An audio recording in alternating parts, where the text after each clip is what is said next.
In verses 5 through 12 of Job 9, we ask the question, what is the description of God according to Job? If you were to kind of, as we move through these chapters, what is the one thing that stands out of his description of God in verses 5 through 12? His what? Power. I mean, it just stands out. And notice what he ends up saying in verse 4. He is wise in heart, but what is he also? Mighty in strength. And he just says, yes. I don't know all his wisdom. He hasn't shared that with me yet. But I tell you what, I also know that of his strength and what he does. And in verse 4 says, who hath hardened himself against him and prospered? You want to have a hardened heart when you don't know the answers and you're dealing with God? You'll lose. So he has to deal with the strength. He moves mountains. He shaketh the earth in verse 6. The pillars of there tremble. He says, and he sealeth up the stars and stretch out the heavens. See, the sun is not going to shine. The stars are not going to shine. Who's behind that? God's power. We may not know why is he doing that. It's just he has the power to do that. He treadeth upon the waves of the sea, brings forth those waves, those tsunamis, and those things that come. He's behind that. He knows the constellations. He knows the stars by name. And he speaks about that. The chambers of the south may be another constellation in the south skies. It's hard to say. Or when he talks about the seas, he's talking about the underground seas in the south and below us and so forth. But it could be another stars. And of course, we've learned that we're looking at these bright stars and realize, hey, that's another galaxy. We've learned that from modern technology. And it doesn't contradict the thing here. But he says, he doeth great things past finding out, marvelous things, you can't number them. It's his great power, and you can't, so when we come to the end of that, we've covered all of his power. But when he goes by, I can't see him. I can't perceive him when he passes by. Behold, what does he do? He has the power, like a hungry animal, to snatch his prey. Who can hinder him? We're talking about his power. And who will say unto him, what are you doing? He just does it. Who feels like a prey to God right now? Job does. And he has to realize he's got this power, but I don't have an answer of what is taking place. So we begin in verse 13 to be able to see what understanding intensifies his personal trauma. God's not going to withdraw himself. And your Bible may say the helpers of Rahab do stoop under him. Rahab, we'll see it in chapter 26.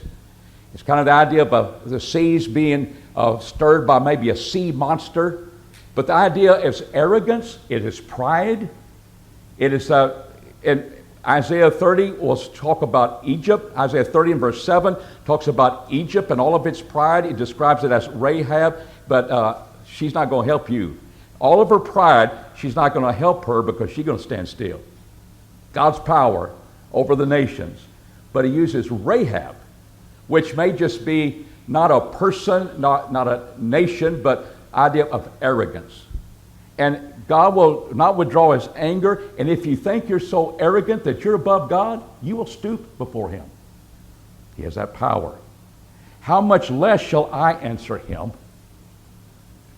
And how choose out my words to reason with him? I don't have a chance. If it now were to stand before him and answer him. And he says, whom though I were righteous, yet would I not answer. I would make supplication to my judge. Is he going to do that? I wanted to take, is he going to make supplication to my judge? Because if he does, he's doing exactly what his friends told him to do in chapter 8 and verse 5. I don't think he's saying, I'm going to do that. Because I know I'm righteous. That's his problem. He knows that. though I were righteous, yet would I not answer, because I don't have a chance to stand before his mighty acts, and he'll do what he wants to do without explaining it to me. But I would make supplication to my judge. That would be the only thing I have to do. But I can't do that, friend, chapter 8 and verse 5, because I know that I'm right before God, and I know he knows it. But it doesn't look like it, does it? It looks like before my friends, I am a what? Sinner. And we're going to see, it gets intensified. You haven't gotten what you really deserve, you arrogant Job. That's what his friends do, and they turn on him. If I had called and he had answered me, yet would I not believe that he hearkened my voice, because see, his power is constant on me. If I did an answer, if I had an opportunity to answer, his power would still be upon me. I couldn't escape this, because this is what's happening. For he breaketh me with the tempest. See, his power is upon him. And he multiplies my word, my wounds without cause. See, he knows this is not because of his sin. He will not suffer me to take my breath. Let me swallow my spittle. Remember that? That's what we're talking about. He doesn't even let me have a breath to swallow. He's on me that hard. If we speak of strength, see, he hadn't gotten off that. If we speak of strength, he's what? Verse 19. What does it say? He's mighty, he's strong. And if it is of justice, who saith he? He said, come in here and teach me some justice. God's not going to do that. I just deal with his strength and his power, and it's upon me. Though I be righteous, mine own mouth shall condemn me. Because I'll stand before him, and his power is to do what he wants to do, and it will continue. Though I be perfect, yet it shall prove me perverse. And he says in verse 21, I am perfect. I regard not myself. I despise my life. Now your version may read a little bit differently, but we just pause there. I am perfect, I'm complete, I am whole, I'm still Job, the righteous man. God, you know it, and I know it. But more importantly, I know that at this moment, because I don't sense that you're doing anything about this. In fact, he'll say a little bit later, you're shining your light upon those who are teaching error about me, and you don't seem to be doing anything about them. See the dilemma? It's this building a trauma. But he said, I regard not myself. It's like Paul says, I don't have anything against myself.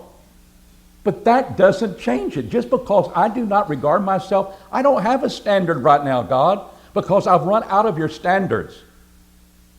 If you do evil, you'll be punished.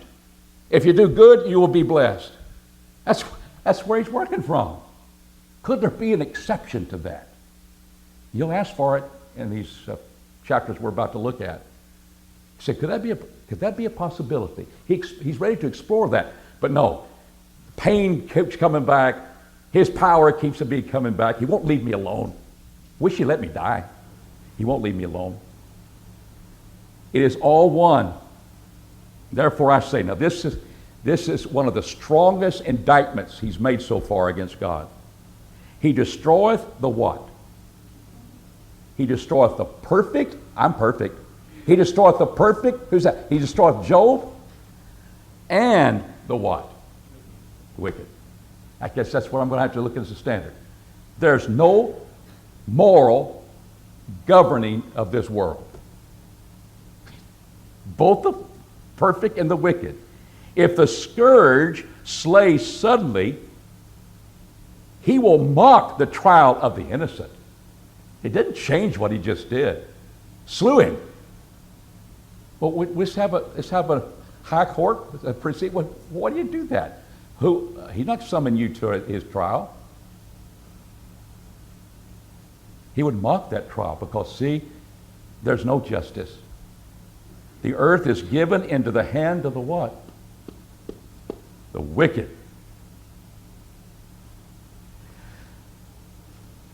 He covereth the faces of the judges thereof. The judge that wants to do right, he just covers them up. If it not be he, who then is it? Anybody hiring God? You see his dilemma? You see the trauma? You see the despondency? And it leads him to say there's no governing from a moral perspective. I thought I had it. You do good, you're blessed. You do bad, you're going to be condemned. We've been working on that. Is that what his friends are working on? So they see his terrible condition. You're a sinner. And you need to pray to God. Chapter 8 and verse 5, I'm not going to do that. I would do that if I knew I was unrighteous. But he's not. And I respect the self-awareness of somebody. And yet he said, I don't regard myself. I don't have the right to know everything. I don't have the ability to know everything. And I'm not going to commend myself. There must be something wrong. I don't know what it is, though.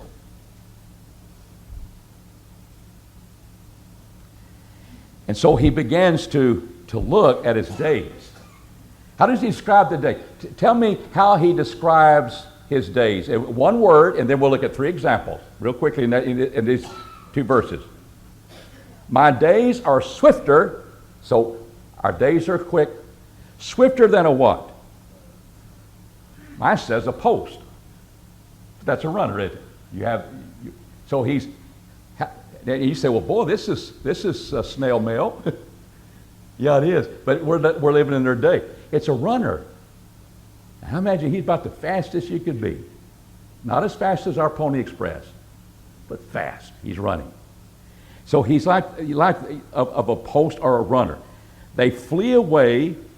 They see no good. They're passed away as the swift ships. What swift ships is he talking about? If you have a footnote, it might tell you. They were canoes made of papyrus, Egypt's ships. They were flat bottom, but they had a front and a back, but they were made of lightweight papyrus reeds.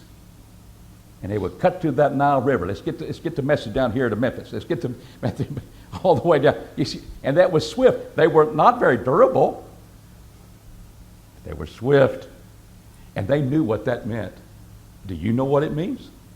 You put yourself back there, look the word up, and realize that indeed this is not the only time in the Bible he'll speak about the Egyptian swift ships. But that may be new to you today. That's what it's good, and to look at it. And the eagle. Now we can kind of identify with this. What is an eagle doing? What makes it? What do you say? Oh, that's swift. That was quick. What do they do? Got his prey. Quick. And faster than a runner, faster than those ships I see around Egypt with all of its power, swifter than an eagle, taking his prey. He didn't say swifter than a speeding bullet, did he? That's our time, Superman. But this is swift. And he knows that. If I say I will forget my complaint, so let's have a stiff upper lip. Okay, Job? Now, if I were to do that and say, I've got all these issues, and I know it probably abhors you to look at me right now, but you're going to not complain. He said, I will put off my sad countenance and be of good cheer. I'm afraid of, I'm back here. I'm afraid of all my sorrows. I know that thou will not hold me innocent. I'm back to a problem. This isn't going to change the reality that I got boils to the top of my head, the bottom of my feet. I'm scraping them out, and I come along and say, hey, it's a good day, isn't it? And I'm just going to bear it and change my countenance. He said, that's not going to work. That's labor in vain. I shall be condemned. Why then did I labor in vain? I'm back to feeling sorry for myself. And Job, rightly so. You just keep your faith. Things will become clear a little bit later. And friends, we need to have that attitude. Well, I won't let them know how bad I'm hurting, and I'll put on a good countenance. That doesn't change reality. It's probably a good thing to do, but what he said, that's vain labor. Because I'm still dealing with my God that I think I'm righteous, and it doesn't seem like he's listening. It doesn't seem like he's listening. So what do we do? I wish there was somebody that could come between us. Verse 30, if I wash myself with snow water, that's the cleanest water you could get. Isn't that what you do? You drink the snow water? If I wash with snow water and maketh my hands never so clean, yet wilt thou plunge me in the ditch, and my own clothes shalt abhor me. You got the power to throw me in the ditch. You mighty, strong. You're overcoming me. You throw me in that ditch and I'll be dirty again. Despondency. Trying to think through things. I just think I'll be of a cheery nature, and brethren will appreciate that. Well, they may appreciate that because they know you're hurting. At the same time, it doesn't change the core of what your relationship with God is, and that's where Job is. And that's where we start. Everything else is out there outside of us, but we need to understand what's going on in my relationship with God. So, he's not a man that I should answer him like we're one-on-one. That we should come together in judgment. He's God. There is no what betwixt us. Mediator, my Bible says umpire. Mediator, umpire, that's right. He calls those balls and strikes behind the plate. Umpire. But listen to what he says. This is what he's after. That might lay his hand upon what? Us both. That has equal footing with God. I wish there's somebody like that. And equal footing with man. And what is the first thing you think about? When he said, Job, I got an answer. What is your answer? Does somebody exist like that? Jesus. 1 Timothy 2:5 speaks about him being a mediator, one that has come between man and God. For there is one God, one mediator between God and men, all right, between God and men. But is he have equal footing with God and equal footing with man? Yeah. Himself man, here in this text. Himself man. Himself man, Christ Jesus, who gave himself a ransom for all and a testimony to be born in his own times. And it's before Job's time, but God had already had that plan. And he said, I just wish someone had equal footing with God to plead my case. And in 1 John 2 and verse 1, we have one that pleads our case. I write these things that you may not sin, but we have one. We have a mediator. And it's through his death and the shedding of his blood, he took care of our sins to satisfy a holy God that can't overlook sin. Jesus is God in the flesh, but he's also in the flesh. Hebrews 2, he took on flesh and blood so he could die, so he could be that mediator. That is such a beautiful thought, and one that Job is saying this as if there's no way that's going to happen. In his day, it's not going to happen. Because I want to talk to God. I'm appealing to God, but I need somebody between us. So it sounds like he kind of pauses. And in verse 34, let him take his rod away from me, and let not his terror make me afraid. Then would I speak and not fear him, for I am not so in myself. As long as this rod is beating me down with the boils,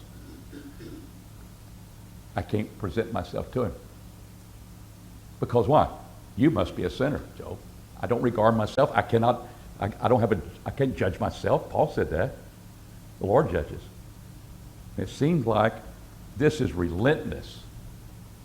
And he can't get an answer. Anything you want to say about the umpire?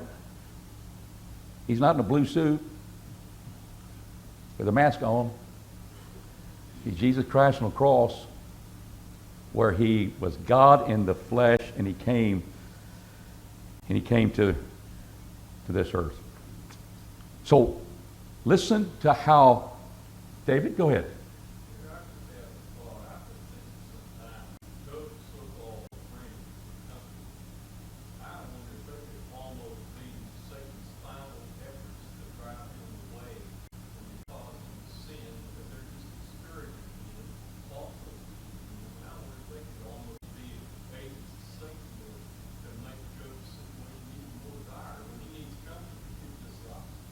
Well, he sure didn't mind the error that was being presented to destroy him. That's true.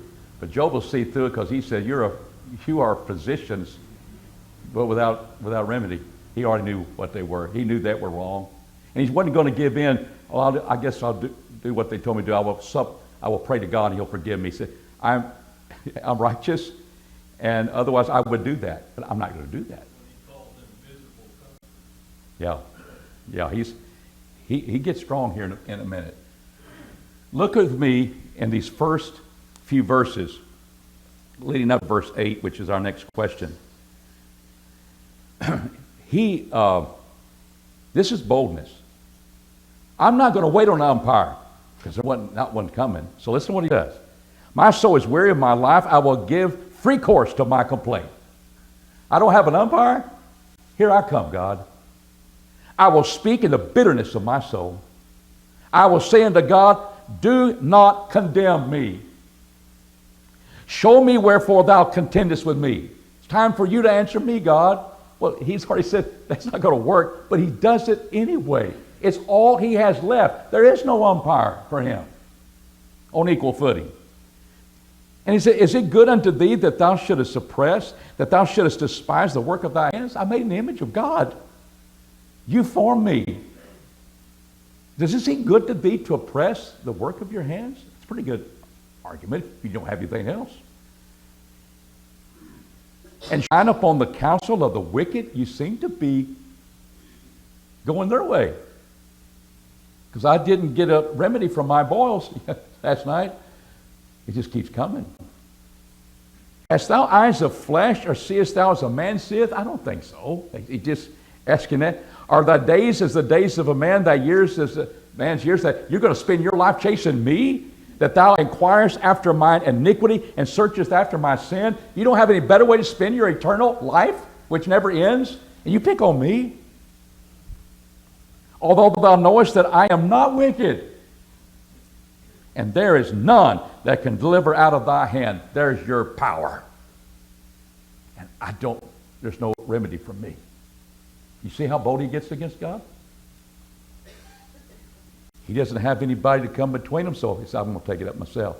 But you see what he's going through. And you see his dilemma that he's speaking about there. So when we come to verses 8 through 17, what seems unreasonable to Job now in these verses?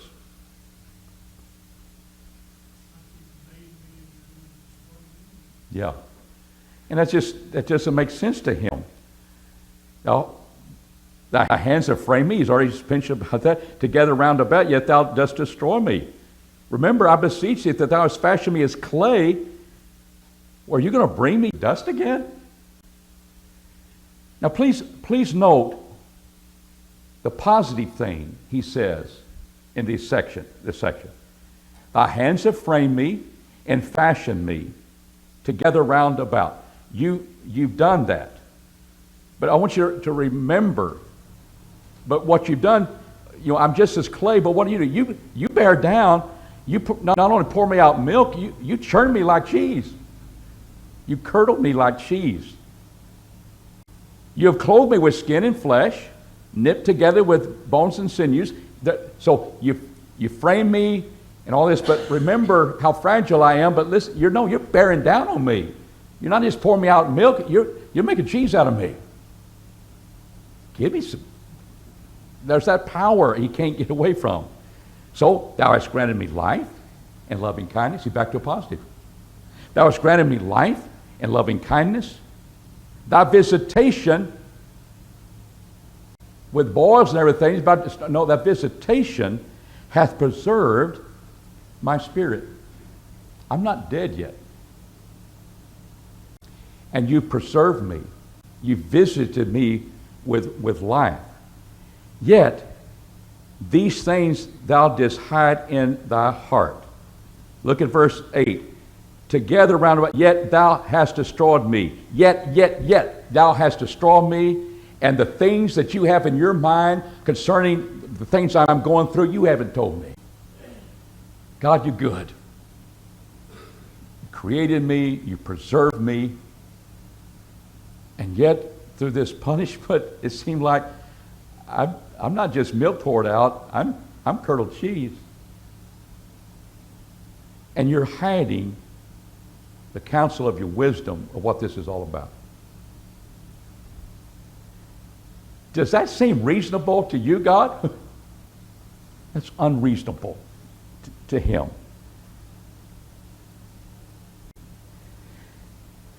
Has granted me life and loving kindness in verse 12, and thy visitation preserved my spirit. Yet these things you hide not in thy heart. I know that that is with thee. So he says, if I sin, here's my problem. If I be wicked, which is another sign of saying sin, woe to me. All right, in that verse 15, if I be righteous, shall not lift up my head, because I don't have a way of arguing with you. And being filled with my shame, I feel shame, and looking upon my afflictions, I can't come to you that way. Take the rod away so I can talk to you. But it's just a reminder, you're punishing me, and you can lift it and you're not. And if my head exalts itself in pride, let's go the other way. I'm going to come in pride. They'll hunt me down as a lion. Is a lion a pretty ferocious beast? Is he the king of the jungle? Do you think the way he sits, he's master over all of the animals in the jungle? Yeah, I think so. God will bring him down. He'll hunt him as a prey. God is more powerful. And if I exalt myself like a lion, the king of the jungle, I'll be curdled cheese by tomorrow. And you keep renewing thy witnesses against me, and increase thy indignation upon me. Changes, you keep one coming right after another. Warfare are with me. My friends are now turned against me. They're not offering me much help. I'm having to deal with these by myself. So he's gotten emboldened. He has no other choice than to talk to God about in this way. And one of the things I learned, you read the Psalms, sometimes they're just not worshiping God. They're saying, God, why are you doing this? God has a big enough shoulder for you to complain on. And one of the lessons where we can learn from this, we're going to pause and not realize, well, there's no moral right in this world because the world has just turned against me. I hope we don't go there. But we can talk about, God, how did you allow this to happen? And I don't know why. Live long enough, you'll experience that. And this, I hope, will help us. So what does this do? He just wishes I'd been dead before I was born. He comes back to that refrain. Wherefore thou hast brought me forth out of the womb. Why have you done that? I had given up the ghost, and no eye would have seen me. They wouldn't have to be looking at this horrible picture of me right now. I should have been as though I had not been.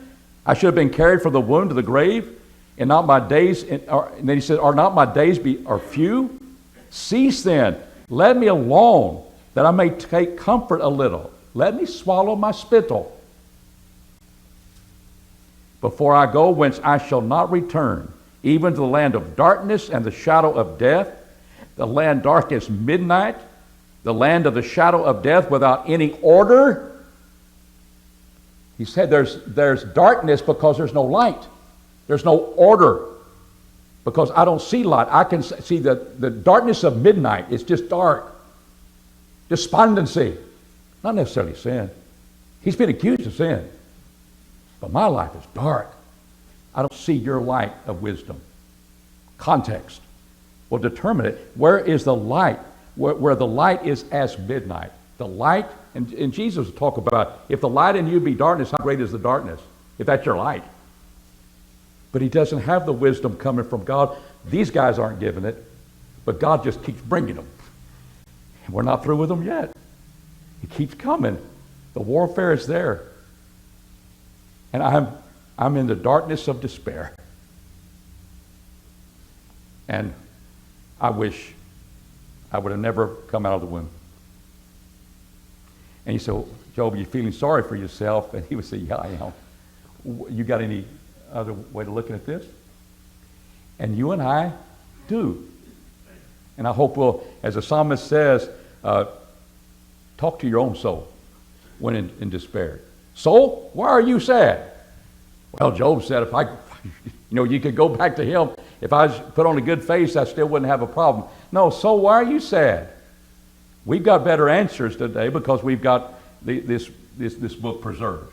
So it's unreasonable to Job that he'd be doing it. He gives me life and he wants to destroy it. Or no, he's not destroying your life because he's going to allow you to live.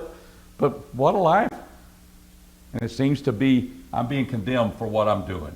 So what does Zophar think? We're introduced to him in chapter 11. What would be one word or a phrase? What would he say about Zophar? What does Zophar think of Job? He's talking like a what kind of man? Huh? Well, thank you.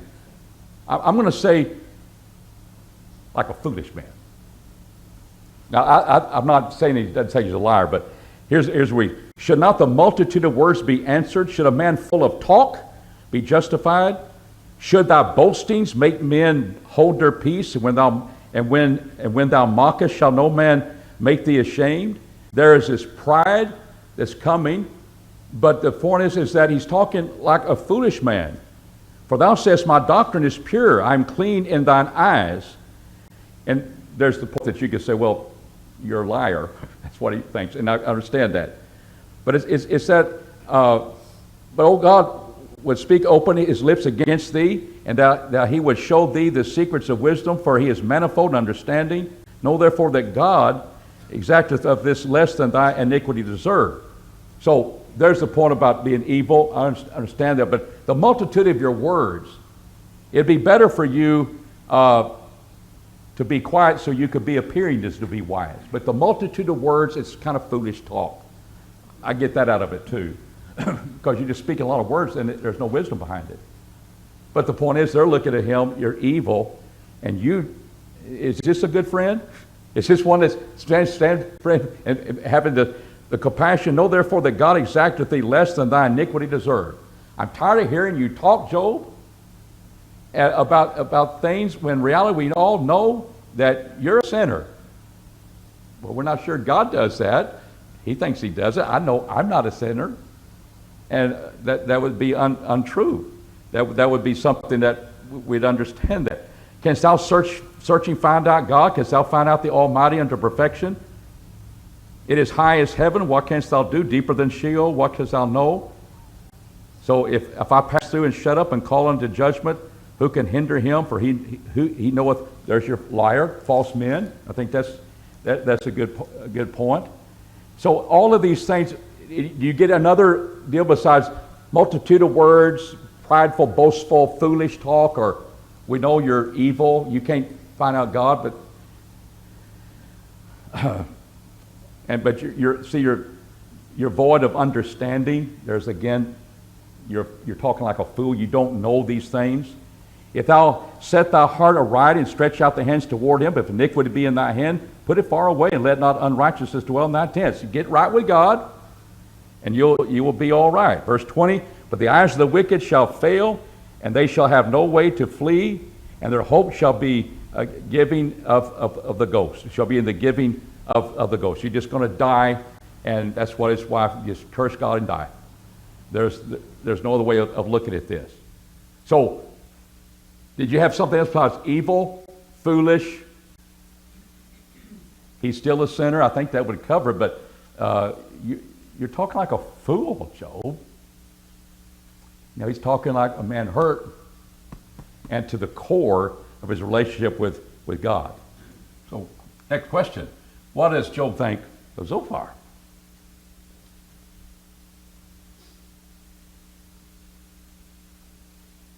He acts as if once he's dead, wisdom is no more. Is that an elitist or what?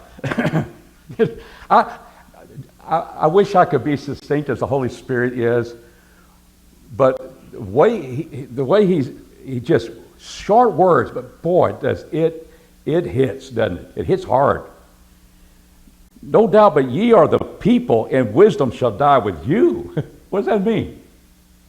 There'll be no wisdom when I'm part. I'm the wisest. That's what you're the people, and the people are against me. But I have understanding as well as you. I'm not inferior to you. There's no evil Job talking foolishness again. I'm as one that is a laughingstock to his neighbors. I called upon God and he answered. I who called upon God and he answered. The just, the perfect man is a laughingstock. That's the kind of way they're looking at me. In the thought of him that is at ease, there is contempt for misfortune. See, how quick. In the thought of them that are at ease, you're not suffering like I am, friends. But you have contempt, not compassion. You have contempt for what? Misfortune, because they said, you're being punished by God, we don't want anything to do with you. And what does a friend need, even when they don't have an answer? Comfort and compassion. And we'll just stop there. We'll pick up, and that verse, and of course this lesson will go through chapter 14, so we'll finish that up next time. But thank you for being here in your comments, and we will look forward to the next time.